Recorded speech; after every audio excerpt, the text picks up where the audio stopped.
Hello everyone, હું HK Barad cooking ચેનલમાંથી બોલું છું. આજની મારી રેસીપી ફ્રેન્ચ ફ્રાઈઝ.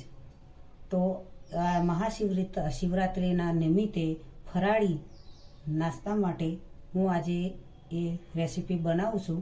તો જુઓ મિત્રો, શક્કરિયાને કમ્પ્લીટ ધોઈને અને છોલીને તૈયાર રાખેલા છે. હવે તેને કાપવાની છે. પાતળી ચિપ્સ બનાવવાની છે. તો આ શક્કરિયાને જેટલા તમે પાણીમાં રાખશો એટલા સરસ બનશે તેની ચિપ્સ.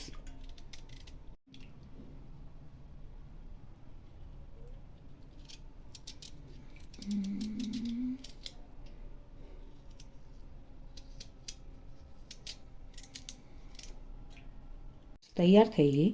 હવે તેને રૂમાલમાં નાખી સુકાવા દઈશું, થોડી કોરી કરી દઈશું. જુઓ મિત્રો, પાણી સુકાઈ જાય એ રીતે કમ્પ્લીટ તૈયાર કરવાની. તેલ ગરમ થાય એટલે પછી જ એને પાણી બિલકુલ રહેવું ના જોઈએ, સાફ કરી દેવાની.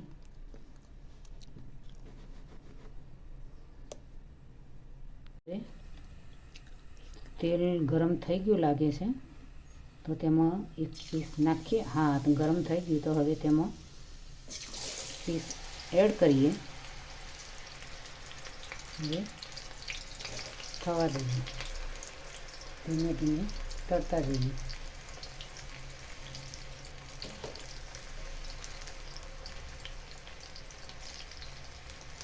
હવે શક્કરિયાની ટીપ પૂરી તૈયાર થઈ ગઈ. તળીને લઈ લઈએ,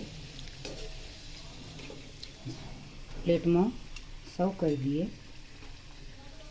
શક્કરિયાની ચિપ્સ તૈયાર થઈ ગઈ છે. તેમાં થોડું નોર્મલી એક ચપટી જેટલું સંચર પાવડર એડ કરીએ.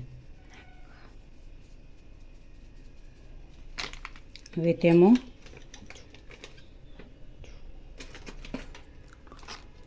આમચૂર પાવડર એડ કરવો, જેથી કરી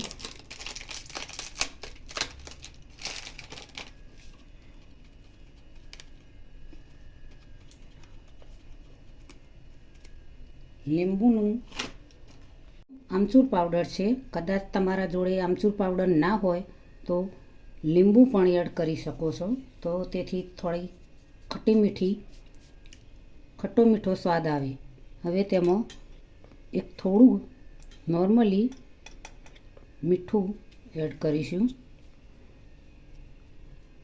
તેમાં મરચું પણ તમારા સ્વાદ અનુસાર એડ કરીશું.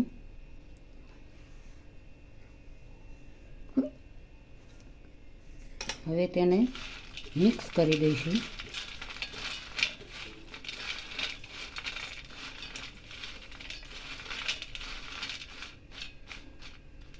જુઓ મિત્રો, આજની રેસીપી મારી તૈયાર થઈ ગઈ છે. શક્કરિયામાંથી બનાવેલી ફ્રેન્ચ ફ્રાઈઝ. તો આ ઉપવાસમાં પણ તમે તેનો ઉપયોગ કરી શકો છો.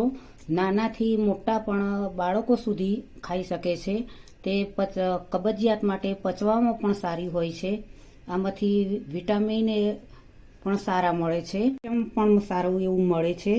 આંખ માટે પણ સારા હોય છે, હૃદય માટે પણ સારા હોય છે. તો આ રેસીપી તમે ઘરે જરૂરથી બનાવજો.